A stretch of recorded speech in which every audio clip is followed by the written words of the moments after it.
Okay, good. Good evening.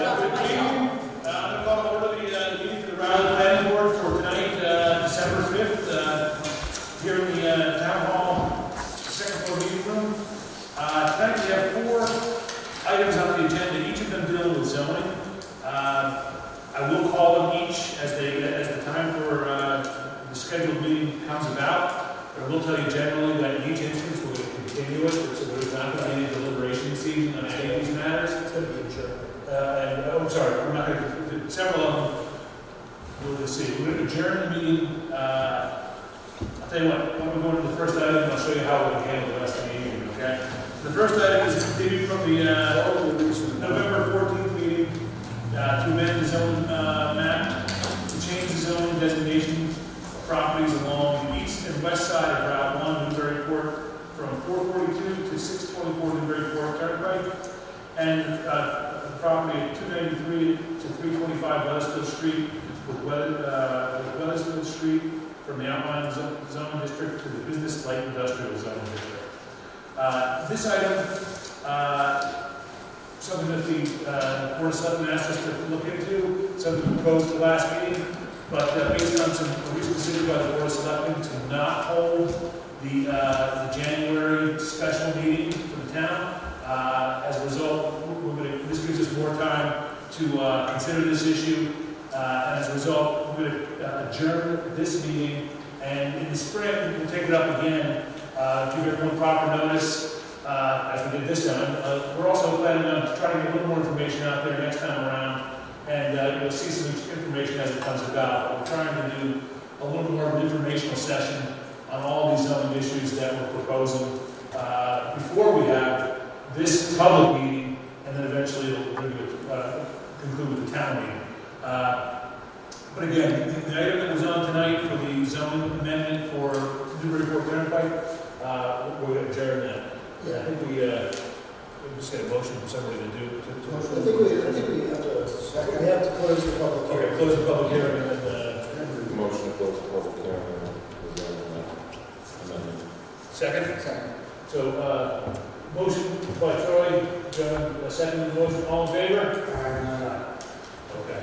So, the reason we're doing that, the January town meeting, in fact, the only reason we're holding that meeting was to deal with these various issues. The one that was most pressing, I guess, this issue of DIDEX, as we got a little more time on that. I guess we just developed a little more breathing space on that issue with the owner and the developer. So we're going to take a little more time to figure out what works best for them and what works best for us, and give them the opportunity to be able to look at it in the spring when we continue that issue. Did anybody in the audience a chance to ask any questions at this point, just to see?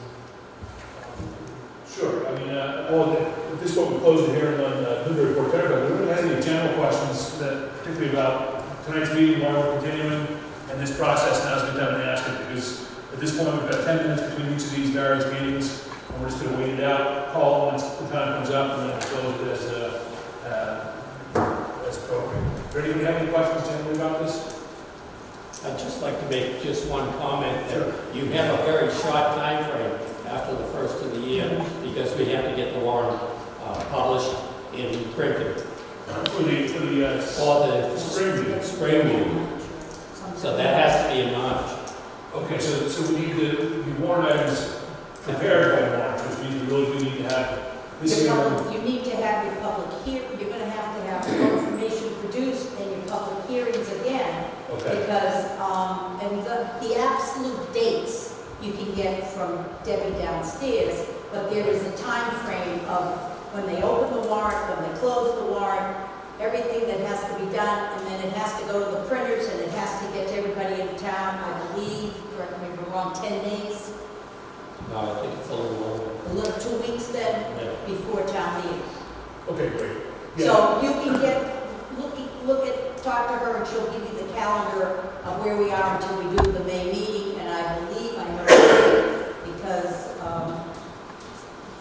it's my 55th class reunion in Florida, and I'm not going. I'm going to have to be here. I thought maybe I should go. I think it was May 12th, wasn't it? No, it's No, it's before that. Go ahead, I'll find it. Okay. Well, that being said, we haven't put together the exact calendar on this, and as a result, we're going to publish notices we always do on the Raleigh Planning Board website, and maybe butters that are entitled to notice get noticed in the mail. Well, we started over. But, right, this whole process is starting over. Everybody was affected with those that they did the first time. It's the first Monday in May because May 12th on the Sunday is Mother's Day, so that's, yeah. So it's going to be Monday, May 6th. I believe that's the date. But if anybody has some ideas on any one of these zones, talk to Kirk. Because what we're really trying to do is make better use of certain parcels of land. We need tax money. And if we can do a good job, we get better development. So. Can I say something when you just mentioned tax money? Sure. Just out of curiosity, and for those who don't know who I am, Joe Peterson, and I am the town moderator, but I did serve 23 years in the Triton Committee.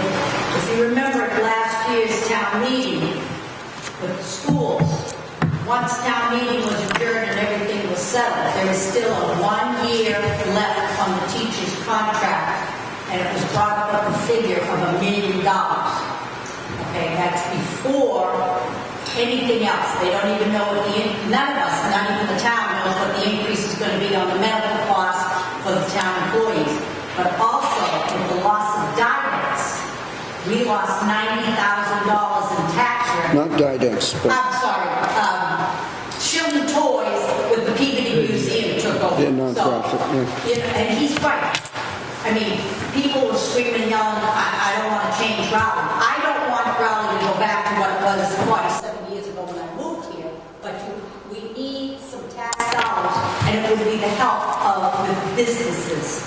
So already, it's a $1.1 million. Before, we don't know nothing else. I know, I hate to be the bearer of bad news, but that's the truth. All right, so we're... there's a guy back there that's... Oh, sure. We talked a little bit about the zoning here. I'm interested in the zoning over the guidance area. Just wait till... Well, you know what, let me just do the next item, which is 7:40, open it, close it, and then we can kind of go back to this general discussion, okay? All right, so at 7:40, we have a second issue to consider. It's a zoning bylaw, zoning map amendments, continued from the November 14th meeting to amend the zoning bylaw to add a section to specify the requirements pertaining to the new retail village overlay district, and to amend the zoning map to specify the boundaries of the overlay district to be designated business light industrial district zone properties from 1,000 Havel Street to 968 Havel Street. This item was also something we're going to adjourn, so we're going to just get a motion to end the meeting and I make a motion we end the public hearing. Second. all in favor? Aye. Aye. And a motion to adjourn. Make a motion to adjourn. Second. All in favor? Aye. So we're unanimous on that as well. So this item, totally scratched. We're going to bring it forward again in the winter, and we'll let everyone know. You had a question, sir, about the property down by the train station that. Yeah, I'm not too many here for the Okay.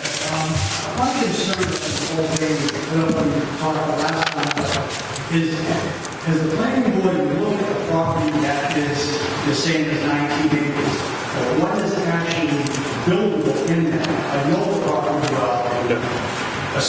Basically, the north side, which slopes down into a lot of wetlands that you start putting, the drainage, the septic system. I hope they really take a look at this and hoping to hook up to Dynex because it's a good opportunity.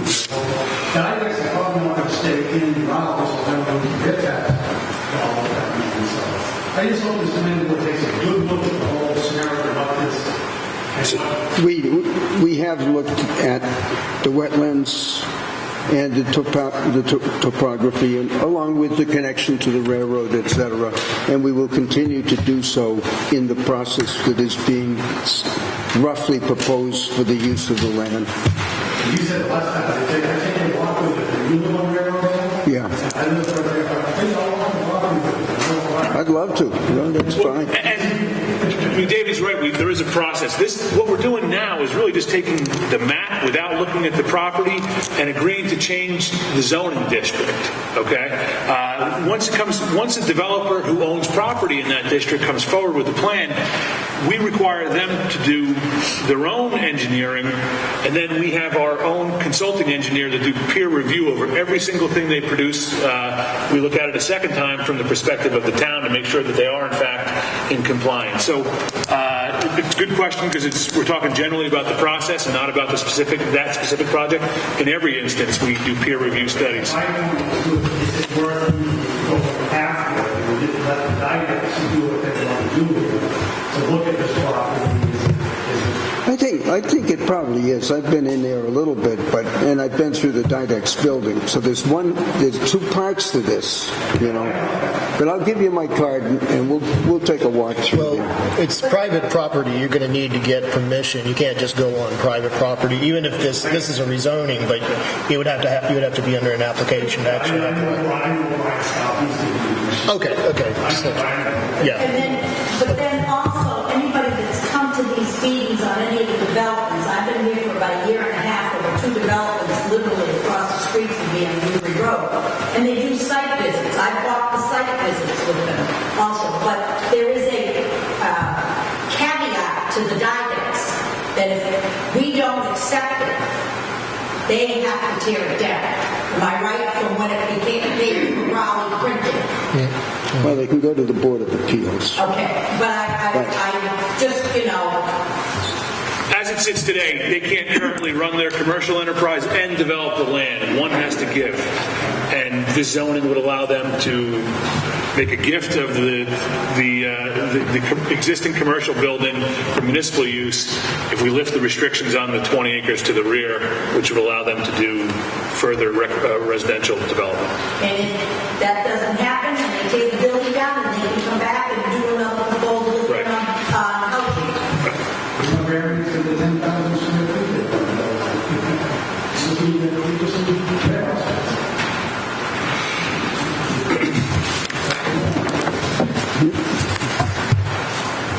Got a few more minutes. The other aspect of one of the zoning changes, like particularly out on Route 1, everyone's familiar with Route 1. There's a lot of businesses out there that are pre-existing non-conforming, which just means that those were businesses that were developed by their owners before the zoning laws came into effect and were imposed on that district. So they can exist because they've always existed. But their neighbors and the butters are now in the outlying district where they couldn't build those type of businesses as a matter of right. So if we were to change the zoning in that district, a couple things would happen. The butters would be able to develop their property for commercial use, which they're not presently able to do.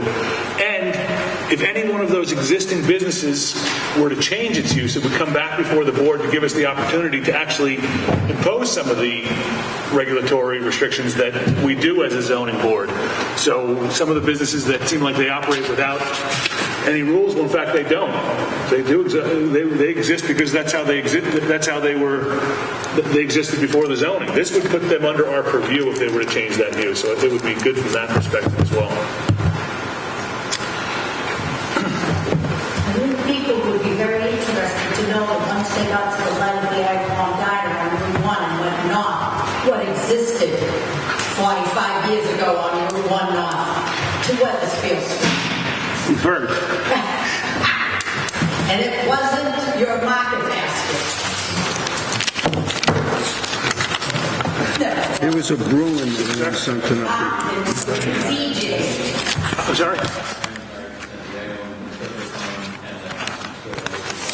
Oh, sure. Yes. Retail.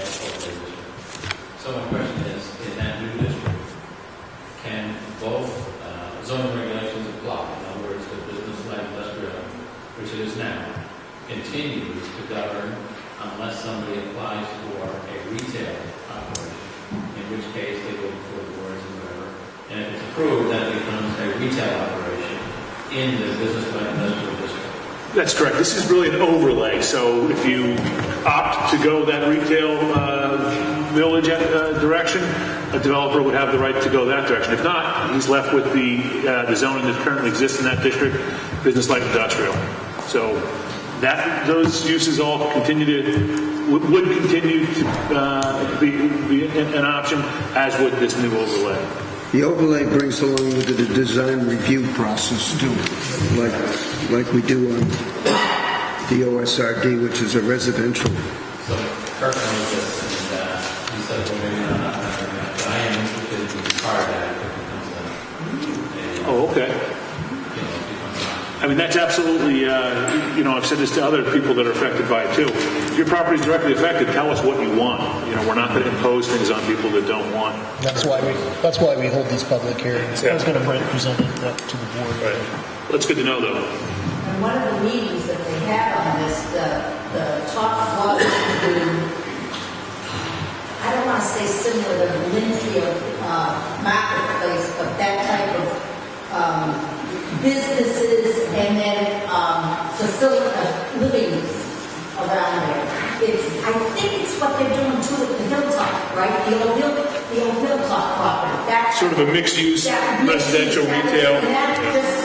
And when you think about it, when you come right into town, that would be something, I think, very, compared to what it is there now, if you look at it, when you come in over 95, it would be much more appealing to the eyes and whatever, and give you some businesses, the opportunity to be there, and people to have, either condos or apartments, whatever they decide to put in there. So then they can walk, just go So the outside. retail overlay district, they can still put in residential Yes. buildings. But this is an idea of right there, because it is literally the little pond and the kennel and the happy farm for the marijuana. All right, so it's 7:50. We're now going to call the item. It's continued from the November 14th public hearing.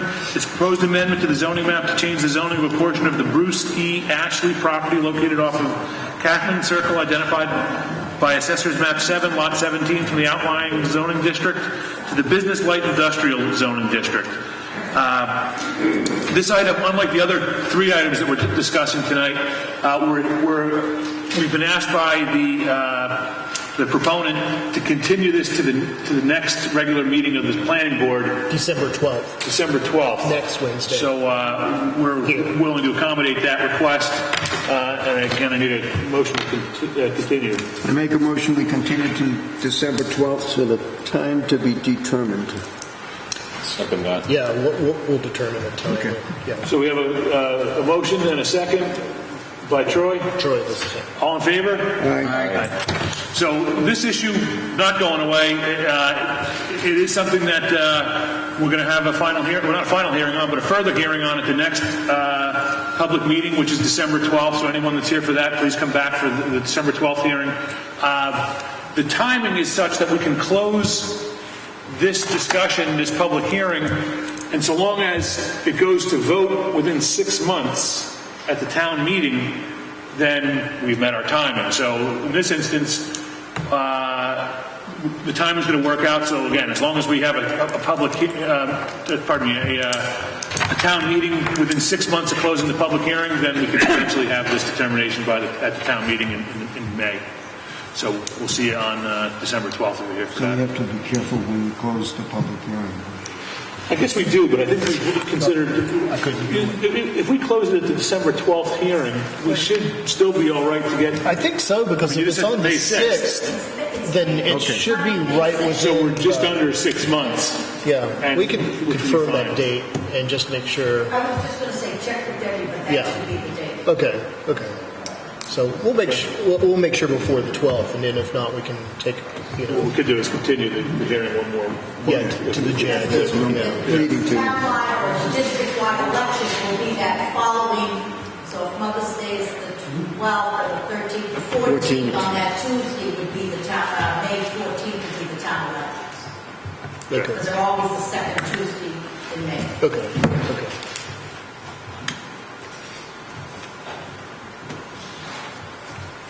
Okay, now we're going to do calisthenics, Yeah, just to get some more heat in here. warm up. 7 minutes to the next one. You can tell It's like that commercial with the guy sitting in the chair with all the women doing the aerobics. It's a Geico commercial. you have comic skills, don't you? Huh? You have comic skills, don't you? Yeah.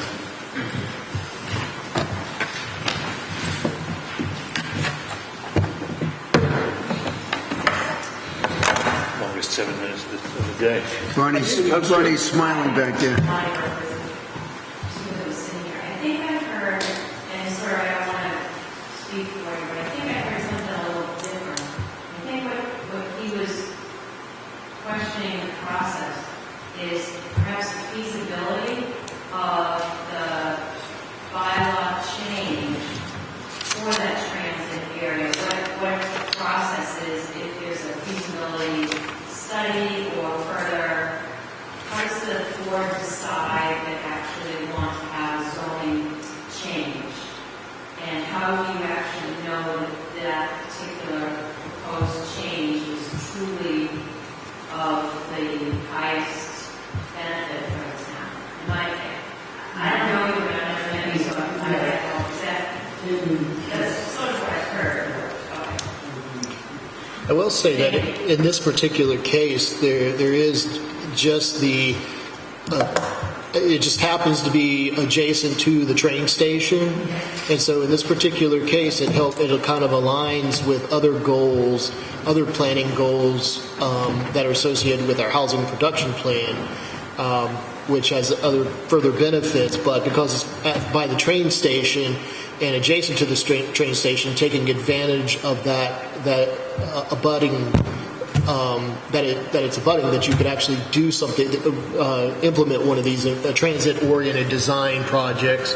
So, and it's really the only option for doing that. So if it turns out the property is not, for other reasons, that it's not compatible with that, then that's just the way it is. But you won't know until you actually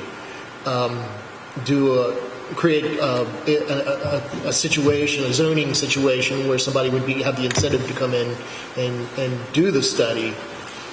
Well, you find out. You do know some things. You know where the wetlands are.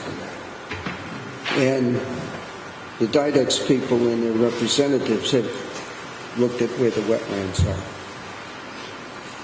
But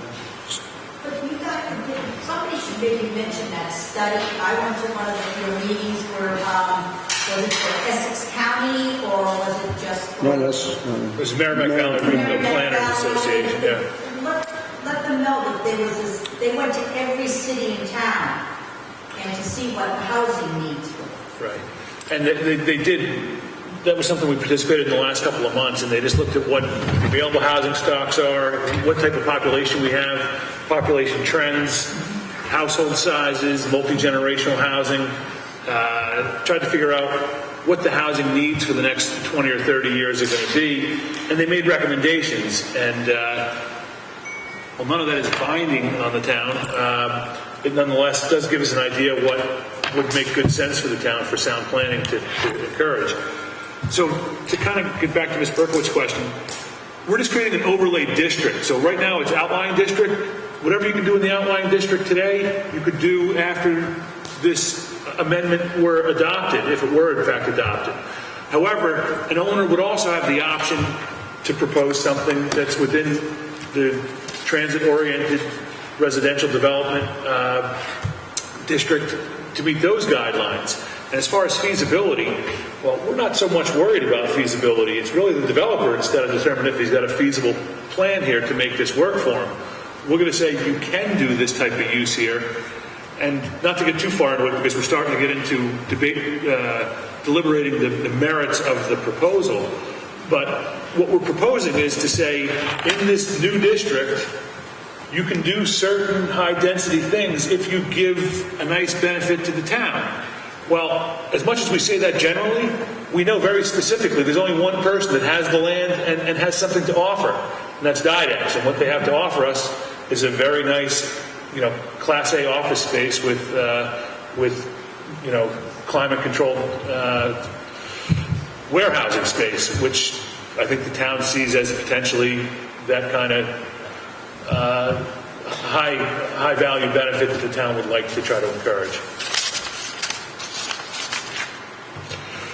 So, 2 minutes. 2 minutes. Yes, sir. Would it be something that the town would consider when we do the map, 2750, 2780, 2779? Did they have easements to their property off of this direct land? Or are they going to be kind of blocked off from it? Well, firstly, we don't own the land, so we can't grant land rights in it. Oh, So if I guess that's sort of the short answer. suggestion that people that own land out back or down their back border that have access to their land from, could we talk with the developer? Yeah, I mean, and because just to reiterate, all this is being continued. So we're kind of, even though this is the end of this first process, we're going to start over with a more in-depth informational session, another meeting, and then a town meeting, and we can kind of deal with all these issues at that point. But every person's going to, particularly those that are directly affected, they're going to have the opportunity to speak with people that are also in that same district, discuss with them those different types of options to make the uses compatible. And you two gentlemen I know happen to be right next to that district. Either decide to be in it or not, and if you really object to it, we want to hear that too. All right. But again, tonight is really just to tell you that we're not doing anything on it at this point. So, 8 o'clock.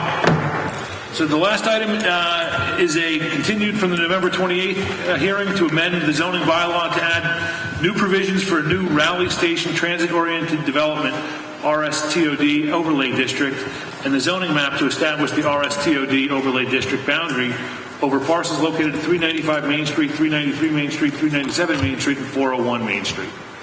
So again, this is the one we just were discussing. Continue and then, close. The motion, we close the public hearing on the zoning bylaw, zoning map amendment. Second. All in favor? Aye. So that's unanimous. And then a motion to adjourn on it. I make the motion, we adjourn. Second. Okay, so all in favor of adjourning the public hearing? Aye. Aye. Unanimous. So again, that issue, so at this point is closed completely. We will likely revive it, and everybody who is in a butter will get new notice of those of these hearings. Yeah, I think there's certain ones that actually, because the abutters don't really get noticed with it. There's actually notice put in the newspaper the 2 weeks prior. There's a posting with the town clerk, and then if you live on, in the case if you live on Railroad Avenue, you would have gotten a notice. And then Deerfield also? I'm sorry? Would Deerfield also have gotten notice? No, I don't think Deerfield. Actually, That's between them, yeah. Okay. Yeah, there was yeah, it wasn't really because there's no requirement for like a butters per se, but like we did try to find the areas that we felt were affected and send notice that was kind of above. So any lot that's in the district will get notice. Yeah, the lots in the district. But we don't necessarily notify people who abut the new district. And then on Railroad Avenue, I didn't get notice. You didn't get the notice? I got it, but not on that side. I got planning. You're on the other side. The wrong side of the railroad. I'm on the wrong side of the tracks. But I'm going to butt up to the MDTA. All right, well, that being said, thanks for coming out to this room tonight. We've got plenty of space, no problem with head count. But I think we're pretty much done for the evening, right? Yeah, well, I just have some signatures. signatures and Oh, I forgot your Christmas present, too. That's it. Oh, you have a new pen? I got it.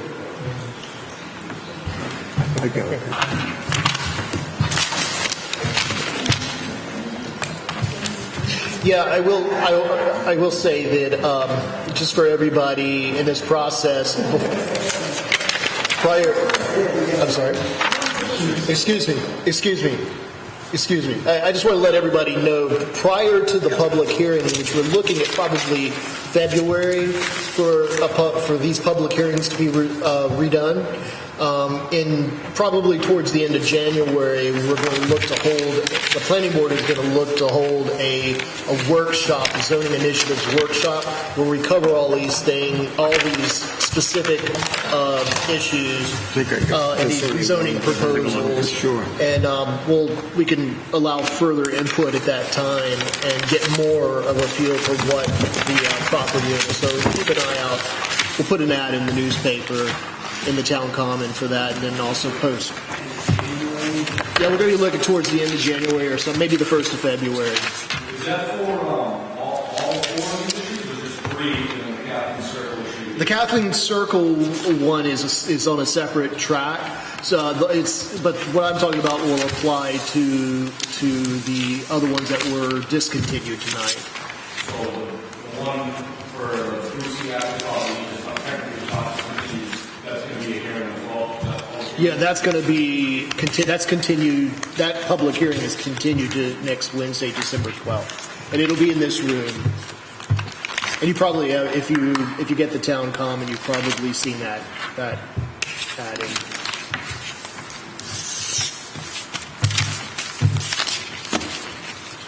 All right. Motion to close? I'll make a motion to adjourn. I make a motion to adjourn. Second. All in favor? Aye. All right. Thank you, everyone.